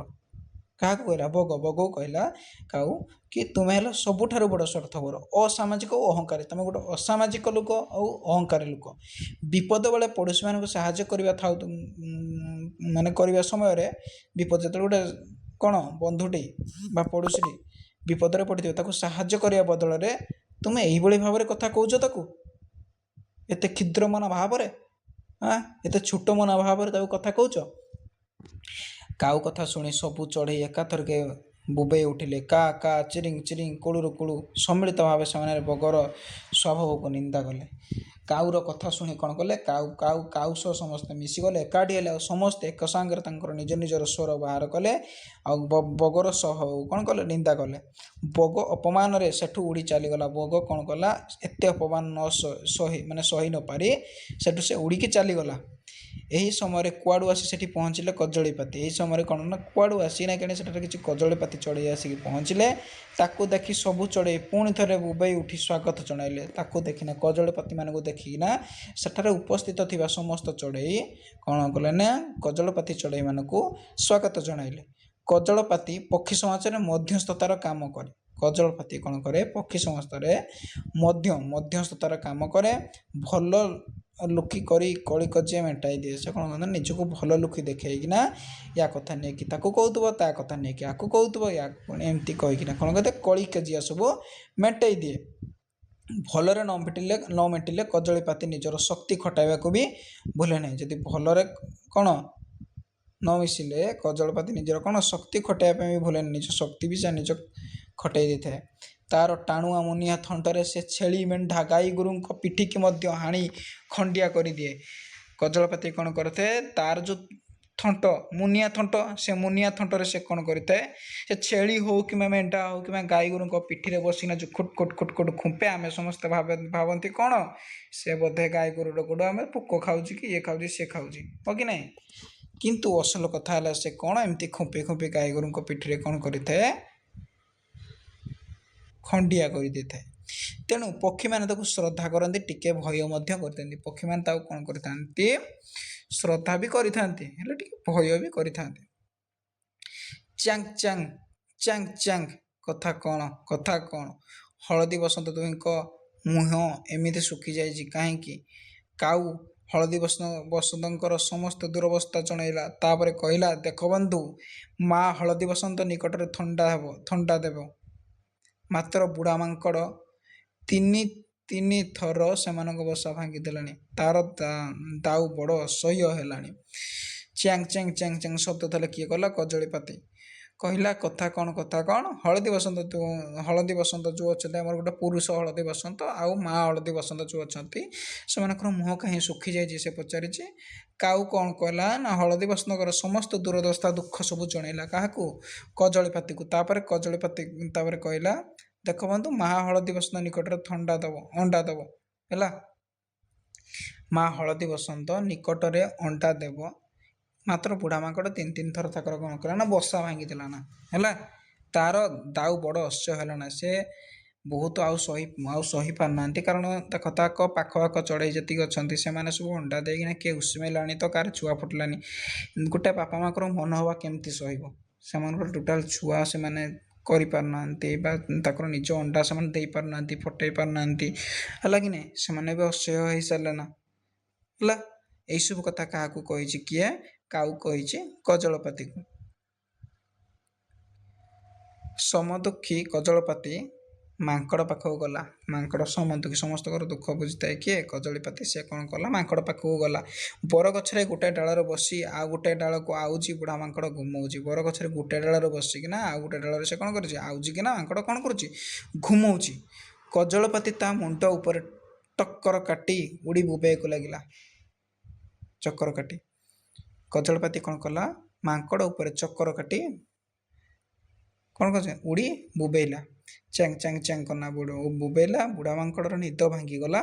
ସେ କେତେ ଥର ତାର ଦୁଇ ଗାଲକୁ କୁଣ୍ଢାଇ ସାରି ବିରକ୍ତିରେ ନାଲି ଆଖି ଦେଖାଇ ପଚାରିଲା, ଖେଁ ଖାଁ ଖେଁ ଖେଁ ଖାଁ ଖେଁ, କିଏ କିରେ ତୁ? କିଏ ରେ ତୁ? କ'ଣ କହୁଛୁ? ବୁଢ଼ା ମାଙ୍କଡ଼ କାହାକୁ କହିଲା ରାଗିକି? ତାହେଲେ କଜଳପାତିକୁ। କ'ଣ କହିଲା? ନାଲି ଆଖି ଦେଖେଇକିନା, କିଏ କିରେ ତୁ? କ'ଣ କହୁଛୁ? ଚାଙ୍ଗ ଚାଙ୍ଗ ଚାଙ୍ଗ, ମୁଁ କଜଳପାତି। କଜଳପାତି କ'ଣ କହିଲା? ଚାଙ୍ଗ ଚାଙ୍ଗ, ମୁଁ କଜଳପାତି। ବିଚରା ହଳଦୀ ବସନ୍ତର ବସା ଭାଙ୍ଗିବା କ'ଣ ତୁମର ଠିକ୍ ହେଉଛି? ବା ତୁମେ କ'ଣ ଠିକ୍ କରୁଛ କି?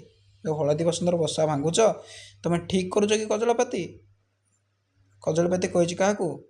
ହଳଦୀ ବସନ୍ତର ଯେଉଁ ବସା ଭାଙ୍ଗି ଯାଇଛି ସେ ମାଙ୍କଡ଼କୁ କହିଛି କି ତୁମେ ଏସବୁ କ'ଣ ଠିକ୍ କରୁଛ କି ତା ବସା ତିକ ଭାଙ୍ଗି? ତାପରେ ମାଙ୍କଡ଼ କହିଲା, ଖୁଁ ଖାଁ ଖେଁ, ଉଚିତ ଅନୁଚିତ ମୁଁ ବୁଝେ ନାହିଁ। କେଉଁଟା ଉଚିତ କେଉଁଟା ଅନୁଚିତ ବା କେଉଁଟା ଠିକ୍ କେଉଁଟା ଭୁଲ ମୁଁ ବୁଝେ ନାହିଁ। ଗଛ ଡାଳରେ ଡେଇଁ ବୁଲିବା ମୋର ଅଭ୍ୟାସ। ଏ ଯେଉଁ ଗଛ ଡାଳରେ ଡେଇଁବା ବୁଲିବା ହେଲା ମୋର ଅଭ୍ୟାସ। ଆମେ ବଳଶାଳୀ। ଆମେ ହେଲୁ କ'ଣ? ବଳଶାଳୀ। ଆମର ଯାହା ଇଚ୍ଛା ଆମେ କରିବୁ। ଜୋର ଯାର ମୁଲକ ତାର, ହେଲା। ଯାର ଜୋର ମୂଲ ବି ତାର, ହେଲା। କିଏ କହିଛି ଏସବୁ? ମାଙ୍କଡ଼ କହିଛି। ଆମର ହେଲା କ'ଣ? ଗଛ ତଳରେ ଡେଇଁବା ବୁଲିବା ଆମର ଅଭ୍ୟାସ। ଆମେ ବଳଶାଳୀ। ଆମର ଯାହା ଇଚ୍ଛା ଆମେ କରିବୁ। ତମେ ଆମକୁ କିଛି କହିପାରିବ ନାହିଁ, ହେଲା। କଜଳପାତି ତାପରେ ବହୁତ ପ୍ରକାର ବୁଝାଇଲା, ମାତ୍ର ଗଉଆ ମାଙ୍କଡ଼ ତା କଥା ଶୁଣିଲା ନାହିଁ କି ବୁଝିଲାନି। କଜଳପାତି କ'ଣ କଲା? ବହୁ ପ୍ରକାର ବୁଝାଇଲା କାହାକୁ? ମାଙ୍କଡ଼କୁ। ହେଲେ ବି ମାଙ୍କଡ଼ ତା କଥା କିଛି ଶୁଣିଲାନି କି ବୁଝିଲାନି। କଜଳପାତିର ସବୁ କଥା ତାର ଏ କାନରେ ବସି ସେ କାନରେ ବାହାରିଗଲା। କଜଳପାତି କହୁଥିବା ସବୁ କଥା ମାଙ୍କଡ଼ ତାର ଏ କାନରେ ଭର୍ତ୍ତି କରି ଆର କାନରେ ବାହାର କରିଦେଉଥିଲା। ଶେଷରେ ସେଥିରୁ ନିରସ୍ତ ହୋଇ କଜଳପାତି କହିଲା, ତାହେଲେ ମୁଁ ରାଜାଙ୍କ ପାଖେ ତୁମ ନାମରେ ଫେରାଦ ଦେବି, ହେଲା। କଜଳପାତି ଲାଷ୍ଟରେ କ'ଣ କହିଲା? ତମେ ଯଦି ମୋ କଥା ମାନିବନି ତାହେଲେ ମୁଁ ଯାଇକି ରାଜାଙ୍କ ପାଖରେ ତୁମ ନାଁରେ ଫେରାଦ ଦେବି। ଆମେ ଯେଉଁଟା କହୁଛେ ଏଫଆଇଆର, ସେଇଟା ସେମାନେ ଫେରାଦ ଦେବି କହିଲେ, ହେଲା। ବୁଢ଼ା ମାଙ୍କଡ଼ ତାଚ୍ଛଲ୍ୟ କରି କହିଲା, ଖେଁ ଖାଁ ଖେଁ କର ନା ଫେରାଦ। ମୁଁ ତୁମ ରାଜାକୁ ଡରିଛି ନା କ'ଣ? ମକଦ୍ଦମାକୁ ପରୁଆ କରିଛି, ହେଲା। ସେ ତାର କ'ଣ କହିଛି? ରାଜା ମାନେ ମାଙ୍କଡ଼ କଜଳପାତିକୁ, ଯା ତୁ ଫେରାଦ ଦେବୁ ତ ବା କମ୍ପ୍ଲେନ୍ କରିବୁ ତ? ଯା ତୁ ରାଜାଙ୍କ ପାଖରେ କମ୍ପ୍ଲେନ୍ କରିବୁ ବା ଫେରାଦ ଦେବୁ। ମୁଁ କ'ଣ ଡରିଛି ରାଜାକୁ? ମୁଁ କ'ଣ ତମ ରାଜାକୁ ଡରିଛି କି? ରାଜାଙ୍କ ଦରବାର ବିରୋଧୀ ବୀରବର ପ୍ରବଳ ପ୍ରତାପୀ ଶ୍ରୀ ଶ୍ରୀ ଶ୍ରୀ କଣ୍ଠକ ଚିହ୍ନ ଭଲ୍ଲୁକ ମହାରାଜ ସିଂହାସନ ଉପରେ ଉପବେଶନ କରିଛନ୍ତି। ତାହେଲେ କିଏ ସିଂହାସନରେ ବସିଛନ୍ତି? କିଏ? ଶ୍ରୀ ଶ୍ରୀ କଣ୍ଠକ ଚିହ୍ନ ଭଲ୍ଲୁକ ମହାରାଜ। ପାଖରେ ଆଉ ଗୋଟିଏ ଆସନରେ ବସିଛନ୍ତି ପ୍ରଧାନମନ୍ତ୍ରୀ ମହାଶୟ ଶ୍ରୀଯୁକ୍ତ ହୀନବୃଦ୍ଧି ଜମ୍ବୁକ ପ୍ରବର। ସେନାପତି ଶ୍ରୀଯୁକ୍ତ ତୀକ୍ଷ୍ଣ ଦନ୍ତବୃକ୍ ଚତୁର୍ଦିଗକୁ ଆରକ୍ତ ନୟନରେ ଦୃଷ୍ଟି ନିକ୍ଷେପ କରି ଦରବାରରେ ଖଡ଼୍ଗହସ୍ତେ ଦୃପ୍ତ ଭଙ୍ଗୀରେ ଦଣ୍ଡାୟମାନ କରିଛନ୍ତି, ହେଲା। ପାରିଷଦମାନଙ୍କ ମଧ୍ୟରେ ଅରଣ୍ୟର ପଶୁ ଜଗତର କୋକି, କଟାସ, ଗଣ୍ଡିଚି, ମୂଷା, କୁଟ୍ରା, ହରିଣ ଓ ଝିଙ୍କ ଆଦି ସରୀସୃପ ଜଗତର ଅହିରାଜ ଓ ଗୋଧି ଆଦି ଏବଂ ପକ୍ଷୀ ଜଗତର ଶୁଆ, କାକତୁଆ, ପାରା, ପେଚା ଓ ବୁଲବୁଲ ଆଦି ସ୍ୱ ଆସନ ଅଳଙ୍କୃତ କରି ରାଜାଙ୍କ ମୁହଁକୁ ଚାହିଁ ବସିଅଛନ୍ତି। ବୁଝିପାରିଲ? ଏଠି କ'ଣ ଦେଇଛି? ରାଜା ତାହେଲେ କିଏ ପିଲେ? ଶ୍ରୀ ଶ୍ରୀ କଣ୍ଠକ ଚିହ୍ନ ଭଲ୍ଲୁକ ମହାରାଜ, ସେମାନଙ୍କର ରାଜା। ଆଉ ପ୍ରଧାନମନ୍ତ୍ରୀ କିଏ? ମହାଶୟ ଶ୍ରୀଯୁକ୍ତ ହୀନବୃଦ୍ଧି ଜମ୍ବୁକ ପ୍ରବର ହେଲେ ତାଙ୍କ ପ୍ରଧାନମନ୍ତ୍ରୀ। ସେନାପତି କିଏ ତାହେଲେ ପିଲେ? ଶ୍ରୀଯୁକ୍ତ ତୀକ୍ଷ୍ଣ ଦନ୍ତବୃକ୍ ହେଲେ ତାଙ୍କର ସେନାପତି। ସେ କ'ଣ କରୁଛନ୍ତି? ସେନାପତି ତାହେଲେ ଦୃଷ୍ଟି ନିକ୍ଷେପ କରି ତାଙ୍କ ଆରକ୍ତ ନୟନରେ ଦୃଷ୍ଟି ଚତୁର୍ଦିଗକୁ ବା ଚାରିପାଖକୁ ନିଜର ଦୃଷ୍ଟିକୁ ବା ନିଜର ଆଖିକୁ ଭଲ ଭାବରେ ଦରବାରରେ ଖଡ଼ଗହସ୍ତ ଦୃପ୍ତ ଭଙ୍ଗୀରେ ଦଣ୍ଡାୟମାନ ହୋଇଛନ୍ତି। ସମସ୍ତଙ୍କୁ ଦେଖୁଛନ୍ତି ଆଉ ଦଣ୍ଡାୟମାନ ସେଠି ବସିଛନ୍ତି। ତାପରେ କ'ଣ ଅଛି? ସେ ବଣର ସିଂହ, ବାଘ ଓ ହାତୀ ନଥିବାରୁ ସମସ୍ତେ ମିଳାମିଶି ଭାଲୁକୁ ରାଜା କରିଛନ୍ତି, ହେଲା। ସେ ବଣରେ ଦେଖ ପିଲେ, ତମମାନଙ୍କ ମନରେ ଗୋଟେ ପ୍ରଶ୍ନ ଆସିଥିବ, ବଣର ରାଜା ତ ସିଂହ ବା ଜଙ୍ଗଲର ରାଜା ତ ସିଂହ, ତାହେଲେ ଏଠି ଭାଲୁ କେମିତି ହେଲା? କାହିଁକି ହେଲା ନା ସେ ବଣରେ ସିଂହ, ବାଘ ଓ ହାତୀ ନଥିବାରୁ ସମସ୍ତେ ମିଳିମିଶି ଭାଲୁକୁ ରାଜା କରିଛନ୍ତି। ସମସ୍ତଙ୍କର ସମର୍ଥନ ପାଇ ଭାଲୁ ମଧ୍ୟ ନିରଙ୍କୁଶ ଭାବେ ଶାସନ କାର୍ଯ୍ୟ ଚଳାଉଛି। ସମସ୍ତଙ୍କଠାରୁ କ'ଣ ସମର୍ଥନ ପାଇଁ ବା ଭୋଟ ପାଇ ଆମେ ଯେଉଁ କହୁଛେ, ସେ କ'ଣ କରୁଛି? ଶାସନ କାର୍ଯ୍ୟ କରୁଛି। କାହାର? ଜଙ୍ଗଲର ବା ବଣର। ଆଜି ତରବାରରେ ଚାଲିଛି ମାଙ୍କଡ଼ ବିରୁଦ୍ଧରେ ମକଦ୍ଦମା। ଆଜି ତରବାରରେ କ'ଣ ଚାଲିଛି? ତାହେଲେ ମାଙ୍କଡ଼ ବିରୁଦ୍ଧରେ ମକଦ୍ଦମା।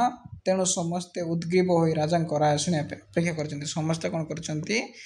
ଉଦ୍ବିଗ୍ନ ହୋଇ ରାଜାଙ୍କ ରାୟ ଶୁଣିବା ପାଇଁ ଅପେକ୍ଷା କରିଛନ୍ତି। ହଳଦୀ ବସନ୍ତ ପକ୍ଷୀର ସାକ୍ଷ୍ୟ ଦେଉଛନ୍ତି ଗଙ୍ଗୁଲି, କୋଇଲି, କଜଳପାତି, କପୁତ। ହଳଦୀ ବସନ୍ତ ପାଖରେ ବା ହଳଦୀ ବସନ୍ତ ପଟ କିଏ କିଏ ସାକ୍ଷୀ ଦେଉଛନ୍ତି? ଗଙ୍ଗୁଇ କହିଲେ ସେ ଯେଉଁ ପାରାର ନାଁ, କୋଇଲି, କଜଳପାତି, କପୁତ। ଏମାନେ ହେଲେ କାହାର ସାକ୍ଷୀ ଦେଉଛନ୍ତି? ହଳଦୀ ବସନ୍ତର। ବୁଢ଼ା ମାଙ୍କଡ଼ ପକ୍ଷରେ ସାକ୍ଷୀ ଦେବାକୁ ଆସିଛନ୍ତି ପାତି ମାଙ୍କଡ଼ ଓ ଶାଳିଆ ପତନି। ବୁଢ଼ା ମାଙ୍କଡ଼ର ସାକ୍ଷୀ ଦେବା ପାଇଁ କିଏ ଆସିଛନ୍ତି ପିଲା? ତାହେଲେ କିଏ? ପାତି ମାଙ୍କଡ଼ ଓ ଶାଳିଆ ପତନି। ହଳଦୀ ବସନ୍ତ ପାଇଁ କାଉ ଓକିଲାତି କରି ପ୍ରମାଣ କରିଦେଲା ଯେ ମାଙ୍କଡ଼ ଦୋଷୀ। ହଳଦୀ ବସନ୍ତ ପାଇଁ କିଏ ଓକିଲାତି କଲା? କାଉ ଓକିଲାତି କରି ପ୍ରମାଣ କରିଦେଲା ଯେ ମାଙ୍କଡ଼ ଦୋଷୀ। ରାଜା କାଉର ଯୁକ୍ତିକୁ ହୃଦୟଙ୍ଗମ କରି ରାୟ ଦେଲେ, ହେ ଦୁଷ୍ଟ ମାଙ୍କଡ଼, ବିନା ଦୋଷରେ ବାରମ୍ବାର ହଳଦୀ ବସନ୍ତଙ୍କର ବସ ଭାଙ୍ଗିଥିବାରୁ ତୁମେ ଦୋଷୀ, ତୁମକୁ କଠିନ ଦଣ୍ଡ ଦିଆଯିବ। ଲାଷ୍ଟରେ ରାଜା କ'ଣ କଲେ? କାଉର ଯୁକ୍ତିକୁ ହୃଦୟଙ୍ଗମ କରି ରାୟ ଦେଲେ ବା ନିଜର ଅର୍ଡ଼ର ଶୁଣାଇଲେ। କ'ଣ ଶୁଣାଇଲେ? ହେ ଦୁଷ୍ଟ ମାଙ୍କଡ଼, ବିନା ଦୋଷରେ ତୁ କ'ଣ କରିଛୁ? ବାରମ୍ବାର ହଳଦୀ ବସନ୍ତର ଚଢ଼େଇକୁ ତୁ ତାଙ୍କ ହଳଦୀ ବସନ୍ତ ଚଢ଼େଇଙ୍କର ବସା ଭାଙ୍ଗିଛୁ। ଆଉ ତୋତେ କ'ଣ ହେବ? କଠିନରୁ କଠିନ ତୋତେ କ'ଣ କରାଯିବ? ଦଣ୍ଡରେ ଦଣ୍ଡିତ କରାଯିବ। କିଏ କହିଛନ୍ତି? ରାଜା। ରାଜାଙ୍କ ନାଁ ଦେଲେ କ'ଣ? ଶ୍ରୀ ଶ୍ରୀ ଶ୍ରୀ ଶ୍ରୀ ଶ୍ରୀ କ'ଣ? କଣ୍ଟକ ଚିହ୍ନ ଭଲ୍ଲୁକ। କଣ୍ଟକ ଚିହ୍ନ। ଶ୍ରୀ ଶ୍ରୀ ଶ୍ରୀ କଣ୍ଟକ ଚିହ୍ନ ଭଲ୍ଲୁକ ମହାରାଜ ହେଲା। ତାପରେ କ'ଣ ଅଛି? ରାଜାଙ୍କ ରାୟ ଶୁଣି ଚଢ଼େଇମାନେ ଆନନ୍ଦରେ ବୋବେଇ ଉଠିଲେ। ମାତ୍ର ମାଙ୍କଡ଼ ଦୁଇ ଗୋଡ଼ରେ ଠିଆ ହୋଇ ଦୁଇ ହାତ ଯୋଡ଼ି କହିଲା, ଧର୍ମାବତାର, ଆପଣଙ୍କର ଆଦେଶ ଶିରୋଧାର୍ଯ୍ୟ। ମାତ୍ର ଆପଣ କେବଳ ଆଗକୁ ଚାହିଁ ବିଚାର କରିଛନ୍ତି। ଏବେ ଟିକିଏ ପଛକୁ ଚାହିଁ ବିଚାର କରନ୍ତୁ, କାରଣ ଆଗ ପଛକୁ ଚାହିଁ ବିଚାର ନ କଲେ ବିଚାର ଏକତରଫା ହୋଇଯିବାର ଆଶଙ୍କା ରହିଛି। ରାଜାଙ୍କ ରାୟ ଶୁଣି ଚଢ଼େଇମାନେ ସବୁ ଆନନ୍ଦରେ ବୋବେଇ ଉଠିଲେ। କିନ୍ତୁ ମାଙ୍କଡ଼ କ'ଣ କଲା? ତା ଦୁଇ ଗୋଡ଼ରେ ଛିଡ଼ା ହେଇକିନା ହାତ ଯୋଡ଼ିନା ରାଜାଙ୍କୁ କହିଲା, କ'ଣ କଲା? ଧର୍ମାବତାର ବା ଧର୍ମର ଅବତାର। କିଏ? ରାଜା। ଆପଣଙ୍କର ଆଦେଶ ଚିରଧାର୍ଯ୍ୟ। ଆପଣଙ୍କ ଆଦେଶ ହେଲା ଚିରଧାର୍ଯ୍ୟ। ମାତ୍ର ଆପଣଙ୍କୁ କେବଳ ଆଗକୁ ଚାହିଁ ବିଚାର କରିଛନ୍ତି। ଆପଣ କେବଳ ଫ୍ୟୁଚର, ଯେଉଁଟାକି ଆମେ କହୁଛେ ଭବିଷ୍ୟତକୁ ଚାହିଁକିନା ତୁମେ ଆପଣ କ'ଣ କରିଛନ୍ତି? ବିଚାର କରିଛନ୍ତି। କିନ୍ତୁ ଟିକିଏ ପଛକୁ ଚାହିଁ ବିଚାର କରନ୍ତୁ। ମାନେ ଟିକେ ପୂର୍ବ କଥା ହିଁ ଭାବିକି ବିଚାର କରନ୍ତୁ, କାରଣ ଆଗ ପଛକୁ ଚାହିଁ ବିଚାର ନ କଲେ ବିଚାର ଏକତରଫା ହୋଇଯିବାର କ'ଣ ଆଶଙ୍କା ରହିଛି। ତାପରେ କ'ଣ ଅଛି? ରାଜା ପଛକୁ ଚାହିଁ ଦେଖିଲେ, ସିଂହାସନ ପଛପଟେ ଗୋଟେ ବିଶାଳ ପାଚିଲା ପଣସ ଥୁଆ ହେଇଛି। ରାଜା କ'ଣ କଲେ ନା ପଛକୁ ଚାହିଁକି ଦେଖିଲେ ଯେ ଗୋଟେ ସିଂହାସନ ପଛରେ କ'ଣ ହେଇଛି? ଗୋଟେ ବିଶାଳ ପାଚିଲା ପଣସ ଥୁଆ ହେଇଛି। ତାକୁ ଦେଖି ରାଜାଙ୍କ ମନ ଭଳିଗଲା। ତାକୁ ଦେଖିନା କ'ଣ ହେଲା? ରାଜାଙ୍କ ମନ ଫଳିଗଲା। ତାହେଲେ ଏଥିରୁ ଆମେ କ'ଣ ଜାଣିଲେ ପିଲା? ଆମେ ଯେମିତି ଯେଉଁ କୋର୍ଟ ଫୁଟ୍ ବିଚାର ହୁଏ ଆମର ଜାଣିଥିବ ପିଲା, ସେଇ ଟାଇପ୍ର ଏଠି ବି ବିଚାର ହେଉଛି। ଆଉ ସେ ଜଜ୍କୁ କ'ଣ କରୁଛନ୍ତି? ବା ବିଚାରପତିକୁ କ'ଣ କରୁଛି? ମାଙ୍କଡ଼ ଲାଞ୍ଚ ଦେଉଛି। କ'ଣ ଲାଞ୍ଚ ଦେଉଛି? କ'ଣ ଲାଞ୍ଚ ଦେଉଛି ପିଲେ? ନା ସେ ଲାଞ୍ଚ ଦେଉଛି, ଗୋଟେ ପଣସ ଲାଞ୍ଚ ଦେଉଛି। କାହାକୁ? ଭାଲୁ ମହାରାଜକୁ ହେଲା। ସେ ସଙ୍ଗେ ସଙ୍ଗେ ବିଚାର ବଦଳାଇ ଦେଲେ। କିଏ? ମହାରାଜ ସଙ୍ଗେ ସଙ୍ଗେ ତାଙ୍କ ବିଚାର ବଦଳାଇ ଦେଲେ ଆଉ ରାୟ ଦେଲେ ଯେ, ହେ ଅହଙ୍କାରୀ ହଳଦୀ ବସନ୍ତ, ପ୍ରକୃତିରେ ତୁମେ ହିଁ ଦୋଷୀ, ତୁମେ ହିଁ ଦଣ୍ଡ ପାଇବ। ତାପରେ ସେ ହଳଦୀ ବସନ୍ତକୁ କହିଛନ୍ତି, ହେ ଅହଙ୍କାରୀ ହଳଦୀ ବସନ୍ତ, ପ୍ରକୃତିରେ ତୁମେ ହିଁ ଦୋଷୀ, ତୁମେ ହିଁ ଦଣ୍ଡ ପାଇବ, ତୁମେ ହିଁ ଦଣ୍ଡ ପାଇବା ଉଚିତ ହେଲା। କାଉ ବିଚଳିତ ହୋଇ କହିଲା, ନା ମହାରାଜ, ହଳଦୀ ବସନ୍ତର ଦୋଷ କ'ଣ? କାଉ ତାର ବିଚଳିତ ହୋଇ କହିଲା, ହେ ମହାରାଜ, ହଳଦୀ ବସନ୍ତଙ୍କର କ'ଣ ଦୋଷ ରହିଛି? ରାଜା କହିଲେ, ଆରେ ନିର୍ବୋଧ କାକ, ବାନର ବଳବାନ ଜୀବ, ପୁନଶ୍ଚ ସେ ଶାଖାମୃଗ ଅଟେ। ତାର ପ୍ରକୃତି ସେ ଗଛ ଡାଳରେ ଡେଇଁବ। ତାପରେ ରାଜା କହିଲେ, ହେ ନିର୍ବୋଧ କାଉ, ବଣର ବଳବାନ ଆମର ଯେଉଁ ବାନର ହେଲା ବା ମାଙ୍କଡ଼ ହେଲା ବଳବାନ ଜୀବ ହେଲା। ସେ ଗୋଟେ ଶାଖାମୃଗ ଅଟେ, ମାନେ ଶାଖା ପ୍ରଶାଖାରେ ସେ ରହିବା, ତାର ସିଏ ସେଇଭଳିଆ ଗୋଟେ ଜୀବ ଅଟେ। ତାର ପ୍ରକୃତି ସେ ଗଛ ଡାଳରେ ଡେଇଁବ ହେଲା। କାଉ କହିଲା ସେ ଗଛ ଡାଳରେ ଡେଇଁପାରେ, ମାତ୍ର ଡେଇଁ କରି ସେ ହଳଦୀ ବସନ୍ତର ବସା ଭାଙ୍ଗିବ କାହିଁକି? କାଉ କ'ଣ କହିଲା? ସେ ଗଛ ଡାଳରେ ଡେଇଁପାରିବ, ଏ ଡାଳକୁ ସେ ଡାଳକୁ ସେ ଡେଇଁପାରିବ, କିନ୍ତୁ ୟାର ମାନେ ନୁହଁ ଏଇଆ କି ସେ ଯେଉଁ ଡେଇଁ ଡେଇଁ ହଳଦୀ ବସନ୍ତର ବସା ଭାଙ୍ଗିବ। ସେ ପୁଣି ଥରେ ନୁହଁ 3 ଥର ଭାଙ୍ଗିଛି, ହଁ କି ନାହିଁ? ହେଲା, ତାପରେ ପିଲା କ'ଣ ଅଛି ହେଲା, ରାଜା କହିଲେ ମାଙ୍କଡ଼ ଯେଉଁ ଡାଳରେ ଡେଇଁବ ହଳଦୀ ବସନ୍ତ ଆଗ ସେ ଡାଳରେ ବସା କରିବ କାହିଁକି? ରାଜା ତାପରେ କହିଲେ, ରାଜା ଯେହେତୁ ତା ସପୋର୍ଟ ଦେଉଛନ୍ତି, ମାଙ୍କଡ଼ ସପୋର୍ଟ ଦେଉଛନ୍ତି ନା, ଯେହେତୁ ସେ ଲାଞ୍ଚ ଦେଇଦେଇଛି, ତେଣୁକରି କ'ଣ କହିଛି, ମାଙ୍କଡ଼ ଯେଉଁ ଡାଳରେ ଡେଇଁବ ହଳଦୀ ବସନ୍ତ ଆଗ ସେ ଡାଳରେ ବସା କରିବ କାହିଁକି? ମାଙ୍କଡ଼ ତୁ ଯଦି ଜାଣୁଛୁ, ହଳଦୀ ବସନ୍ତ କହୁଛି, ତୁ ଯଦି ଜାଣୁଛୁ ମାଙ୍କଡ଼ ଏଇ ଜାଗାରେ ସେ ଡେଉଁଛି, ତୁ ତାହେଲେ ଜାଣିକି ବି ସେ ଜାଗାରେ କାହିଁକି ତ ବସା କରୁଛୁ? ହଳଦୀ ବସନ୍ତ ହେଇ ଦୋଷୀ ହେଲା। କାହାକୁ ଦୋଷୀ କରିଛି? ପ୍ରକୃତ ଦୋଷୀ କାହାକୁ କହିଛି? ହଳଦୀ ବସନ୍ତ ଇଏ ହେଲା ପ୍ରକୃତ ଦୋଷୀ। ତାକୁ ଜେଲ ଓ ଜୋରିମାନା ଦଣ୍ଡ ଉଭୟ ଦିଆଯିବ। ରାଜା କହିଛନ୍ତି କ'ଣ? ସେ ହେଲା ପ୍ରକୃତ ଦୋଷୀ ହଳଦୀ ବସନ୍ତ, ତାକୁ ଜେଲରେ ରଖାଯିବ, ତା ସହିତ ଜୋରିମାନା ଦଣ୍ଡ ମଧ୍ୟ ଦିଆଯିବ। ମାଙ୍କଡ଼ ମହାନନ୍ଦରେ ରାଜାକୁ ସଲାମ କରି ଠୁଙ୍କି ଡେଇଁ ଡେଇଁ ଦରବାର ତ୍ୟାଗ କଲା। ମାଙ୍କଡ଼ କ'ଣ କଲା? ସମ୍ମାନର ସହିତ ମହାନନ୍ଦରେ ଖୁସି ହୋଇ କ'ଣ କରିଛି? ରାଜାଙ୍କୁ ସଲାମ କରି ଡେଇଁ ଡେଇଁ ଦରବାରରୁ ବାହାରିଗଲା। ଚଢ଼େଇମାନେ ନିରାଶ ହୋଇ ନିରୁପାୟ ଭାବେ ଦଳ ବାନ୍ଧି ନୀରବରେ ଫେରିଲେ। ରାଜାଙ୍କର ହଠାତ୍ ଏପରି ବିଚାର ବଦଳିଯିବାର କାରଣ ବୁଦ୍ଧିମାନ କାଉ ମଧ୍ୟ ବୁଝିପାରିଲାନି। ନା କ'ଣ ହେଇଛି? ତାପରେ ଚଢ଼େଇମାନେ ନିରାଶ ହୋଇ ବା ଦୁଃଖିତ ହୋଇ ନିରୁପାୟ ଭାବରେ ସେମାନେ ଦଳ ବାନ୍ଧି ପୁଣି ସେମାନେ ନିଜ ନିଜ ଘରକୁ ଫେରିଗଲେ। ରାଜାଙ୍କର ଏହିପରି ଯେଉଁ ଭାବ, ଏହିପରି ବିଚାର ହଠାତ୍ କିଏ ବୁଦ୍ଧିମାନ କାଉ ବି ମଧ୍ୟ ବୁଝିପାରିଲାନି ଏପରି କାହିଁକି ହେଲା। ସେମାନେ ଅଳ୍ପ ଦୂର ଯାଇଛନ୍ତି କି ନାହିଁ, କଜଳପାତି ଦେଖିଲା ଘରଚଟିଆ ତାର ଟିକି ଟିକି ଡେଣା ଦୁଇଟି ହଲାଇ ତୀର ବେଗରେ ତାଙ୍କ ପଛେ ପଛେ ଛୁଟିଛି। ସେମାନେ କିଛି ବାଟ ଯାଇଛନ୍ତି କି ନାହିଁ, କଜଳପାତି ଯେତେବେଳେ ପଛକୁ ଅନେଇକି ଦେଖିଲା ଗୋଟେ ଘରଚଟିଆ କ'ଣ କରୁଛି, ତାଙ୍କ ପଛପଟେ ଯାଉଛି ତା ଟିକି ଟିକି ଡେଣାକୁ ହଲେଇକିନା ହେଲା। କାରଣ କ'ଣ ଜାଣିବାକୁ ସେ ଅନ୍ୟ ଚଢ଼େଇମାନଙ୍କ ଅପେକ୍ଷା କରିବା ପାଇଁ ନିର୍ଦ୍ଦେଶ ଦେଲା। କାରଣ କ'ଣ ଜାଣିବା ପାଇଁ କଜଳପାତି କ'ଣ କରିଛି? ଅନ୍ୟ ଚଢ଼େଇଙ୍କୁ ମଧ୍ୟ ସେଠାରେ ଅଟକିବା ପାଇଁ ନିର୍ଦ୍ଦେଶ ଦେଲା ବା ଉପଦେଶ ଦେଲା। ଘରଚଟିଆ ଅଣନିଶ୍ୱାସ ହୋଇଯାଉଥିଲା। ଘରଚଟିଆ ଯେହେତୁ ଏତେ ବାଟ ଉଡ଼ି ଉଡ଼ି ଆସିଛି, ସେ ଅଣନିଶ୍ୱାସ ହୋଇଯାଉଥିଲା। ସେ କହିଲା, ଚିଂ ଚିକିଂ ଚିଂ ଚିଂ ଚିକିଂ ଚିଂ, ଭାଇମାନେ, ମୁଁ ରାଜାଙ୍କ ସିଂହାସନ ପଛ କାନ୍ଥ କୁରାରେ ବସା କରିଥାଏ। ମୁଁ ରାଜାଙ୍କର ଯେଉଁ ସିଂହାସନ ଅଛି, ସେ ସିଂହାସନ ପଛ କାନ୍ଥ କୁରାରେ ମୁଁ ମୋ ବସା କରିଥାଏ। ମୁଁ ଦେଖିଛି ବୁଢ଼ା ମାଙ୍କଡ଼ ବହୁ ଆଗରୁ ମନ୍ତ୍ରୀକୁ ହାତ କରି ରାଜସିଂହାସନ ପଛପଟେ ଗୋଟାଏ ପଣସ ଲାଞ୍ଚ ସ୍ୱରୂପ ରଖିଦେଇଥିଲା। ନା କ'ଣ ହେଇଛି? ମୁଁ ଦେଖିଛି ବୁଢ଼ା ମାଙ୍କଡ଼ କ'ଣ କରିଛି, ଆମର ଯେତେବେଳେ ହେଉଥିଲା କ'ଣ ଦରବାରରେ ଯେତେବେଳେ ଆମର ବିଚାର ହେଉଥିଲା, ତା ପୂର୍ବରୁ କ'ଣ କରିଛି, ମାଙ୍କଡ଼ ରାଜାଙ୍କ ସିଂହାସନ ପଛକର ଗୋଟେ ଲାଞ୍ଚ ରୂପରେ କ'ଣ ଦେଇଛି, ପଣସଟା ରଖିଦେଇଥିଲା ରାଜାଙ୍କ ପାଇଁ। ଲାଞ୍ଚ ପାଇ ରାଜା ଏଇଭଳି ଭାବରେ ବିଚାର କରିଛନ୍ତି ହେଲା। ତାପରେ କାଉ ଏ କଥା ଶୁଣି ବଡ଼ ଉତ୍ତ୍ୟକ୍ତ ହୋଇଗଲା। କା ରଡ଼ିରେ ସେ ଚଉଦିଗ କମ୍ପାଇ ଦେଲା। ସେ ଯେତେବେଳେ ଏସବୁ ଶୁଣିଲା ବହୁତ ଉତ୍ତ୍ୟକ୍ତ ହୋଇକିନା ରାଗିଗଲା। ତାପରେ କ'ଣ ହେଇଛି, କା ରଡ଼ି ଛାଡ଼ିନା ଚଉଦିଗ ମାତା ଚାରିଦିଗକୁ ପୁରା କମ୍ପାଇ ଦେଲା। ତା ରଡ଼ି ଶୁଣି ଶହ ଶହ କାହୁ, କଜଳପାତି, ଚିଲ, ଶାଗୁଣା ଆଦି ପକ୍ଷୀ କୁଆଡ଼ୁ ଉଡ଼ି ଆସି ଜମା ହେଲେ। ସେମାନେ ଏକାଠି ବସି ସ୍ଥିର କଲେ ସମସ୍ତେ ମିଶି ଏଭଳି ଲାଞ୍ଚୁଆ ରାଜା ଓ ମନ୍ତ୍ରୀକୁ ଆକ୍ରମଣ କରିବେ ଓ ସିଂହାସନରୁ ତୋଳିଦେବେ। ଏବେ ଯାଇକି ଠିକ୍ ହେଇଛି। କ'ଣ ହେଇଛି, ଯେତେବେଳେ ସେ କା ରଡ଼ି ଛାଡ଼ିଲା, ତାଙ୍କ ପାଖ ଆଖରେ ଥିବା ସମସ୍ତ ଶହ ଶହ କାଉ, କଜଳପାତି, ଶାଗୁଣା, ଚିଲ ସବୁ କ'ଣ କଲେ, ତା ପାଖକୁ ମାଡ଼ି ଆସିଲେ ଏବଂ ସମସ୍ତେ ମିଶି ଗୋଟେ ମିଟିଂ ବା ଆମେ କହିବା କ'ଣ ମିଶିକିନା କ'ଣ କଲେ, ସେମାନେ ମିଶି ଗୋଟେ ବୈଠକ ସ୍ଥିର କଲେ। ସ୍ଥିର କରିକି ସେ ଲାଞ୍ଚୁଆ ରାଜା ମହାରାଜ ସେଇ ଯେଉଁ ଭଲ୍ଲୁକକୁ କ'ଣ କରିବେ, ଭାଲୁକୁ ଆକ୍ରମଣ କରିବେ ବୋଲି କ'ଣ ନିଷ୍ପତ୍ତି ନେଲେ ଏବଂ ସେ ସିଂହାସନରୁ ତୋଳିବେ ବୋଲି ମଧ୍ୟ ନିଷ୍ପତ୍ତି ନେଲେ।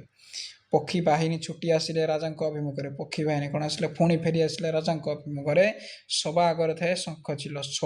ସବୁଠାରୁ ଆଗରେ ଥାଏ କିଏ? ସାହସୀ ଶଙ୍ଖଚିଲ। ସେ ଶଙ୍ଖ ଫୁଙ୍କୁଥାଏ। ସେ କ'ଣ କରିଥାଏ? ଶଙ୍ଖ ଫୁଙ୍କୁଥାଏ ହେଲା। କେଁ ଏଇଁ ଏଇଁ କେଁ ଏଇଁ କେଁ ଏଇଭଳିଆ କରିକିନା ସେ ଶଙ୍ଖ ଫୁଙ୍କୁଥାଏ ହେଲା। ତା ପଛକୁ ଡାମରା କୁଆ ଆଉ ତାର ସତ କୁଆ ବାହିନୀ ହେଲା। ତା ପଛକୁ ଡାମରା କୁଆ ଥିଲା ଆଉ ତାପରେ ଶହ ଶହ କୁଆ ବାହିନୀ ଥିଲେ ବା କାଉ ମାନଙ୍କର ତା ସାଙ୍ଗ ଥିଲେ। ତା ପଛକୁ ଶହ ଶହ କଜଳପାତି ଓ ତା ପଛକୁ ଦଳକୁ ଦଳ ଅନ୍ୟାନ୍ୟ ପକ୍ଷୀ ସମସ୍ତେ ଏକାବେଳେ ରାଜାଙ୍କ ନଅର ଭିତରେ ପଶିଗଲେ। ପିଲା ଏ ଭିତରେ ତାକୁ ବହୁତ କୋଶ୍ଚିନ୍ ଅଛି ପିଲା। ମୁଁ ତୁମକୁ ସମସ୍ତଙ୍କୁ କହିଥିଲି ବାର କି ସମସ୍ତେ ପିଲା ପ୍ରତ୍ୟେକ ବହିର ଗୋଟେ ପ୍ରଶ୍ନ ଉତ୍ତର ଖାତା କରିବ। ଏସବୁ ତାକୁ ବହୁତ କୋଶ୍ଚିନ୍ ଆସିବ। କ'ଣ ଆସିବ? ଯେତେବେଳେ ସେମାନେ ରାଜାଙ୍କ ଅଭିମୁଖରେ ଗଲେ, ରାଜାଙ୍କୁ ଆକ୍ରମଣ କରିବା ପାଇଁ ଗଲେ, ସବୁ ପକ୍ଷୀମାନେ ସବୁଠାରୁ ଆଗରେ କିଏ ଥିଲା? ଶଙ୍ଖଚିଲ। ତାପରେ କିଏ ଥିଲା? ଡାମରାକୁଆ। ଡାମରାକୁଆ ପରେ କିଏ ଥିଲା? ଶହ ଶହ କୁଆ ବାହିନୀ। ତା ପଛରେ କିଏ ଥିଲା? ଶହ ଶହ କଜଳପାତି। ତା ପଛକୁ କିଏ ଥିଲା? ଦଳକୁ ଦଳ ଅନ୍ୟାନ୍ୟ ପକ୍ଷୀମାନେ ସବୁ ଥିଲେ। ସମସ୍ତେ ଏକାବେଳେ କ'ଣ କଲେ? ରାଜାଙ୍କ ନଅର ଭିତରେ ପଶିଗଲେ। ହେଲା, ଦେଖିଲେ ଭଲ୍ଲୁକ ମହାରାଜ ଶୃଗାଳ ମନ୍ତ୍ରୀଙ୍କ ସହିତ ଏକତ୍ର ବସି ସେହି ପାଚିଲା ପଣସଟିକୁ ମହାନନ୍ଦରେ ଖାଇବାକୁ ଲାଗିଛନ୍ତି। ଆଉ ଯେତେବେଳେ ସେମାନେ ନଅର ଭିତରେ, ରାଜାଙ୍କ ନଅର ଭିତରେ ପଶିଗଲେ, କ'ଣ ଦେଖିଲେ? ରାଜା ତାଙ୍କ ମନ୍ତ୍ରୀଙ୍କ ସହ କ'ଣ? ଶୃଗାଳ, ତା ମନ୍ତ୍ରୀଙ୍କ ନାମ କ'ଣ? ଶୃଗାଳ ସହିତ ମିଶିକି ସେ ପାଚିଲା ପଣସଟିକୁ ଅତି ଆନନ୍ଦରେ ଖୁସିର ସହିତ ସେମାନେ ଖାଉଛନ୍ତି। ଗୁଣ୍ଡିଚିମୂଷା ମଞ୍ଜି ବାହାର କରି ଖୁସାଟି ମାନ ବଢ଼ାଇ ଦେଉଛି ଶୃଗାଳ ମନ୍ତ୍ରୀକୁ। ଗୁଣ୍ଡିଚିମୂଷା କ'ଣ କରୁଛି? ସେ ପଣସରୁ ମଞ୍ଜି ବାହାର କରିଦେଇକି ବଢ଼େଇ ଦେଉଛି ଶୃଗାଳ ମନ୍ତ୍ରୀକୁ। ଆଉ ସ୍ୱୟଂ ବୁଢ଼ା ମାଙ୍କଡ଼ ଗୋଟି ଗୋଟି କରି ପଣସ ଖୁସା ବଢ଼ାଇ ଦେଉଛି ଭଲ୍ଲୁକ ମହାରାଜକୁ ପାଟିକୁ। ଆଉ ମାଙ୍କଡ଼ କ'ଣ କରୁଛି? ସେ ଗୋଟେ ସବୁ କ'ଣ କରୁଛି? ମଞ୍ଜିଟିକୁ କ'ଣ କରୁଛି? ଭଲ୍ଲୁକ ମହାରାଜକୁ ଗୋଟେ ଖୁସା ସବୁ ପଣସ ଖୁସା ବଢ଼ାଇ ଦେଉଛି, ଖୁଆଇ ଦେଉଛି ଡାଇରେକ୍ଟ।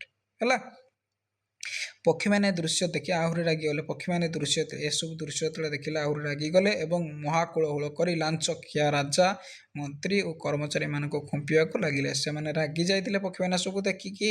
ତାପରେ କ'ଣ କଲେ? ଆକ୍ରମଣ କରିଦେଲେ ରାଜାଙ୍କ ଉପରେ। ଖାଲି ରାଜାଙ୍କ ଉପରେ ନୁହଁ, ରାଜା, ମନ୍ତ୍ରୀ ଓ ସେଠାରେ ରହିଥିବା ରାଜାଙ୍କ କର୍ମଚାରୀମାନଙ୍କ ଉପରେ ମଧ୍ୟ ସେମାନେ ଆକ୍ରମଣ କରିବାକୁ ଲାଗିଲେ। କୁଆମାନଙ୍କର ଥଣ୍ଟର ଆଘାତରେ ବୁଢ଼ା ମାଙ୍କଡ଼ ଖଣ୍ଡିଆ ଖାବରା ହେଇଗଲା। କୁଆମାନଙ୍କର ଯେଉଁ ଥଣ୍ଟର ଆଘାତ ଦ୍ୱାରା କ'ଣ ହେଇଛି? ବୁଢ଼ା ମାଙ୍କଡ଼ କ'ଣ ହେଲା? ଖଣ୍ଡିଆ ଖାବରା ହେଇଗଲା। ଶୃଗାଳ ଯେତେ ଲୁଚିଲେ ମଧ୍ୟ ଚିଲମାନଙ୍କ ଆକ୍ରମଣରୁ ରକ୍ଷା ପାଇଲା ନାହିଁ। ଶୃଗାଳ ଲୁଚିବା ପାଇଁ ଚେଷ୍ଟା କରୁଥିଲା। ସେ ଯେତେ ଲୁଚିଲେ ମଧ୍ୟ କ'ଣ ହେଲା? ଚିଲମାନଙ୍କ ଆକ୍ରମଣରୁ ମଧ୍ୟ ସେ ରକ୍ଷା ପାଇପାରିଲା ନାହିଁ। ଶେଷକୁ ଗଜଳପାତି ଭାଗରେ ଭଲ୍ଲୁକ ମହାରାଜ। ଶେଷକୁ ଲାଷ୍ଟରେ କ'ଣ ଥିଲା? ଗଜଳପାତି ଭାଗରେ ଭାଲୁକ ମହାରାଜ ପଡ଼ିଥିଲା। ତାର ଲୁମସ ଦେହ ଅଳ୍ପ କାଳ ମଧ୍ୟରେ ଲୁମ ଶୂନ୍ୟ ହେଇଗଲା। ଏକାଥରେ ଗଜଳପାତି କ'ଣ କଲା ନା, ତା ଯେଉଁ ଲୁମସ ଦେହ ଭାଲୁର ଏକାଥରେ ସେ ଅଳ୍ପ ସମୟ ମଧ୍ୟରେ କ'ଣ କଲା? ଶୂନ କରିଦେଲା ଏକାଥରେ। ହେଲା, ବୁଝିପାରିଲ ପିଲେ? ବିଷୟଟି ସରିଯାଇଛି ପିଲେ। ଯଦି ବୁଝିପାରୁନଥିବ ପିଲେ ଆଉ ଥରେ ମୋତେ କମେଣ୍ଟରେ ଜଣାଇବ କି ସାର୍ ମୁଁ ବୁଝିପାରିଲିନି, ମୁଁ ଆଉ ଥରେ ବୁଝେଇଦେବି ପିଲେ। ଏଠି ଦେଖିପାରୁଥିବ ଚିତ୍ରରେ ପିଲେ କେଉଁଭଳି ଭାବରେ ଗଜଳପାତି ହେଉ କିମ୍ବା ଅନ୍ୟାନ୍ୟ ପକ୍ଷୀମାନେ କେଉଁଭଳି ଭାବରେ ଭାଲୁକୁ ଆକ୍ରମଣ କରୁଛନ୍ତି। ନେକ୍ସଟ ପିଲା କାଲି ପଢ଼ିବା ଆମେ ଲେଖକ ପରିଚୟ ବିଷୟରେ କିଛି ବୁଝେଇଦେବି। ଆଉ ତା ସହିତ ଆମେ ପ୍ରଶ୍ନପତ୍ର ପାଠ୍ୟ ଅନ୍ତର୍ଗତ ଆମେ ଯାହା ପଢ଼ିଲେ ଏଇ ପାଠ୍ୟର ଅନ୍ତର ବା ଭିତରୁ ଆସିଥିବା ପ୍ରଶ୍ନ ଉତ୍ତର ବିଷୟରେ ଆଲୋଚନା କରିବା। ଠିକ୍ ଅଛି ପିଲା, ଆଜି ପାଇଁ ଏତିକି ପିଲା। ଜୟ ଜଗନ୍ନାଥ ପିଲା। ପୁଣି ଦେଖା ହେବା ଏକ ନେକ୍ସଟ ଭିଡ଼ିଓରେ। ଠିକ୍ ଅଛି।